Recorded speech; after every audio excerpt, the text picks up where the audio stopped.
was gonna make this vinyl update video, and then my friend just texted me that she's getting a signed vinyl at a show she's at literally right this second. I'm literally texting her right now.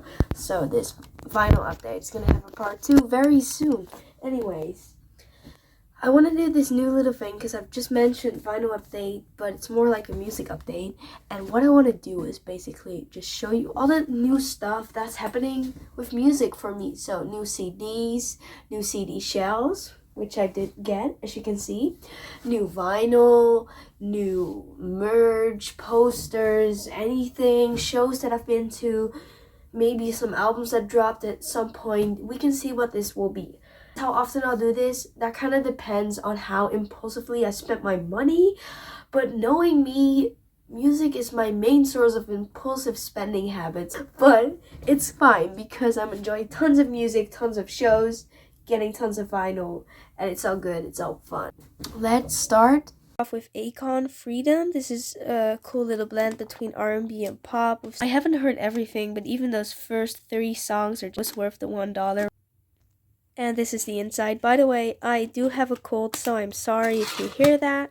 Then I have Beyonce, Dangerously in Love.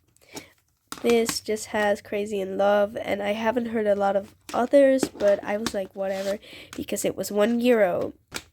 Here you can see the inside. I love this picture. She looks so pretty here. Next up, another R&B album.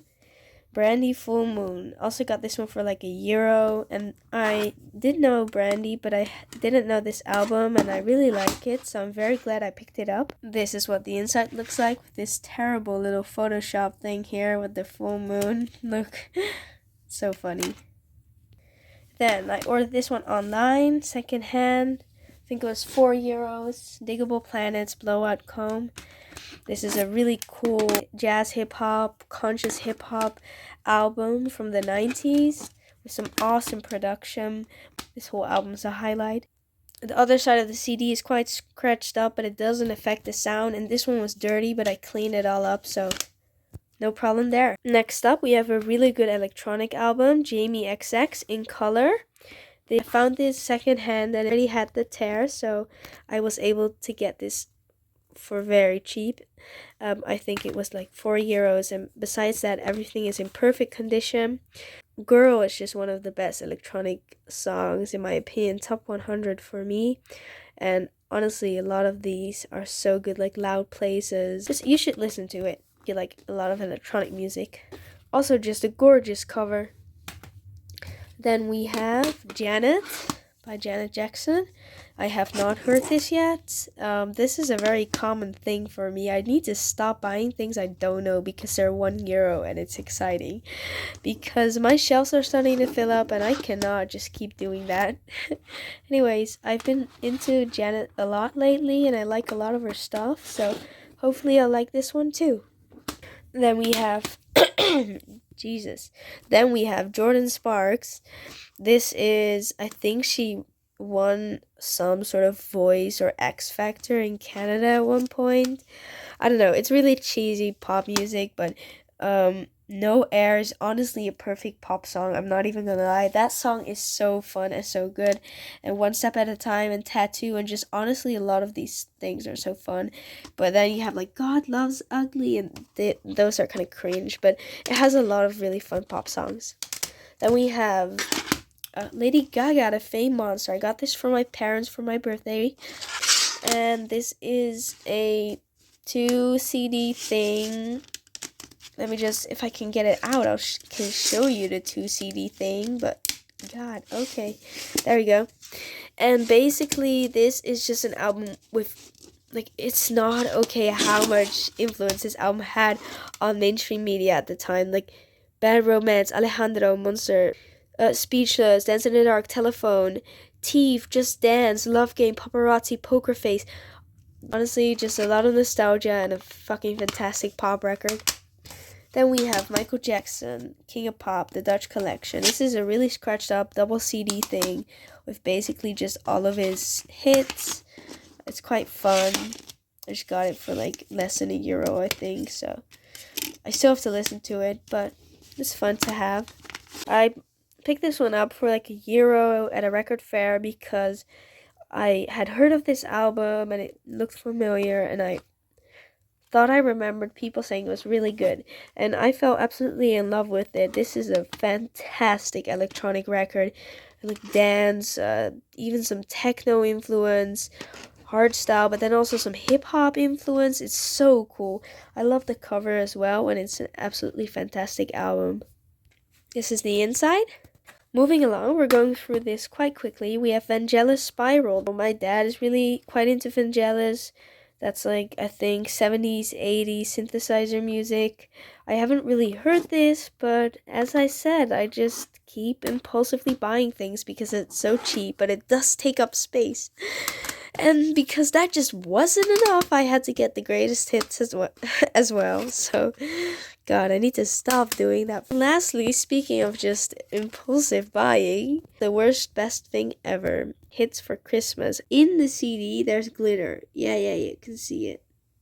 Like in the actual case, which I thought was cool. And it looks so ugly, but it's so fun. And basically, it just has all those classics. So those were the CDs. Then moving along to the vinyl. So I haven't got that many, but I have gotten quite a few. Hits Revival. I got this one for my birthday. Just some soul classics. A lot of them aren't the original though, so they're like covers, but it's quite fun. And I've been having a lot of fun listening to that. Then I got Ella Fitzgerald, Life at the Opera. And I got this one at a flea market.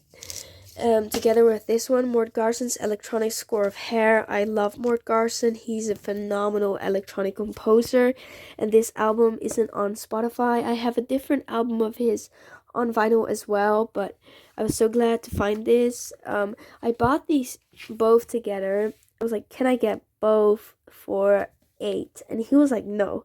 So I was like, okay, and I just walked off because I thought was just too expensive. So then he said, both for $9, and I said no, that's okay. So I just walked off, and he was like saying to himself, but kind of meaning for me to hear it. I don't know, it was weird acting moment for him there. But he was like, oh, but this was kind of rare because it's a live album. Okay, I know that's bullshit. That's absolute utter bullshit. It's $2 at a flea market in some bin outside. It's not rare. Like, stop kidding. And so I just walked off anyways. I didn't say anything. And he was like, okay. So I got the deal I wanted. But the fact that he was just willing to kind of scam, if someone didn't know a lot about it, and then you just kind of I don't know. It's kind of sad. And my friend overheard him doing that to the person before us as well. Being like, oh, it's live, so it's rare. I don't know. I just think that's so weird.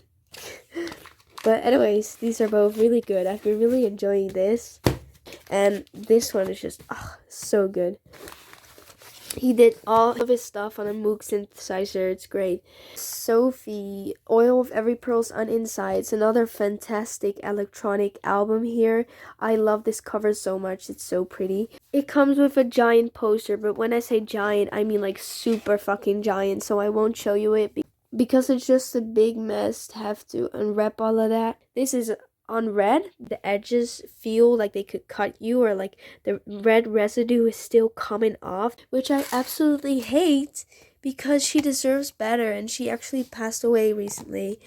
He was a true pioneer of electronic music, and for any fan of electronic music or pop music, I feel like this is something that you must have heard at least once in your life. It's so fantastic, and it sounds really great on vinyl, but quality control of it is terrible. It had skips, it had scratches, it had pops and clicks. The vinyl did start to skip less and less every time I cleaned it, so that's good, but it's still kind of sad. Here we have Tyler the Creator, Flower Boy, a really good hip-hop album with a lot of blends of indie and just his own production style. He really came to his own with this album. I think it's at this point already just a hip-hop staple. It's a perfect summer album. I love this cover. It's so gorgeous. It comes on a double LP, and going from this quality to this is just so different. This is really thick, good vinyl. I really like this because here's a little message basically saying that they couldn't get the photos that they took, so he just put these shitty selfies of him in the album cover, and I just think that's so funny. Here you can read the message. And this also comes with a little poster. I'll super quickly show you, but this one is basically just the lyrics. So for each song there's a block of lyrics and some cute pictures and colors, and then on the other side I'm pretty sure this is like the cassette outline. That's kind of what it looks like.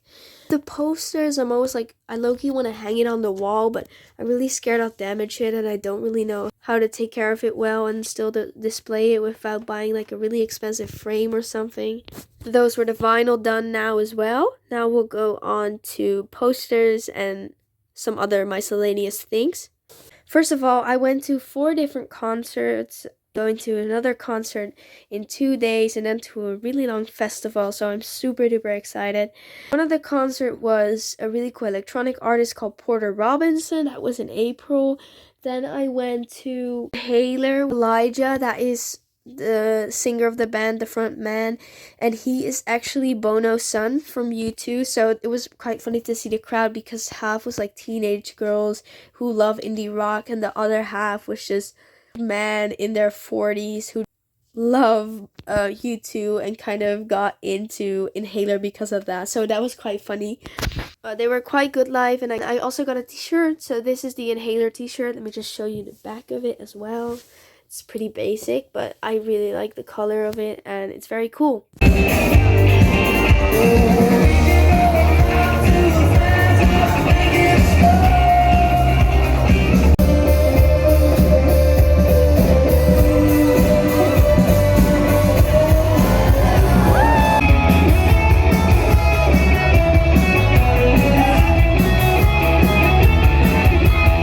On to Rebecca Black. She basically, I don't know if you've ever heard of that terrible song Friday that blew up on YouTube like in 2009, but basically she was 13, but now she's such a good musician, and hyperpop, which is basically a blend between electronic and pop. I got these stickers, and then I got a poster of the opening act. She was so good.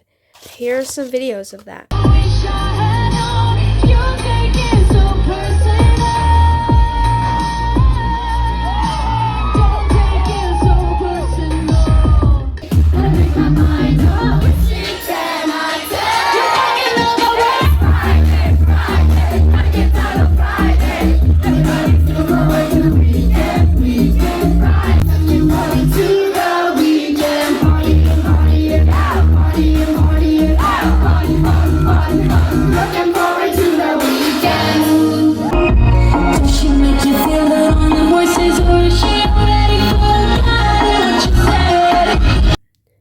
Then last but certainly not least, I went to Denzel Curry, which is a really cool hip-hop artist. I already pre-ordered his vinyl when the album dropped, but that's coming in December, I think. No, I'm sorry, September, so I'm very excited for that. If it doesn't get delayed, because everything gets fucking delayed. Let's go! Get money from my shelf in the pocket. Yo, Jordan, get the hoes, I acknowledge. Hey, so braggadocious. Big six shit is atrocious. Project like the stock broken. The shotgun can't do it, no gun. One day, is your back? Fresh out of your bed, do it like a man. We where the Eiffel stay. Over the years, friends turn the end and what? Pulling turban left and right. Sort of like parentheses, viciously. Nigga, they getting payments off of infamy. Infiltrate the industry by using my life to run and hit. At first, I used to fight this shit.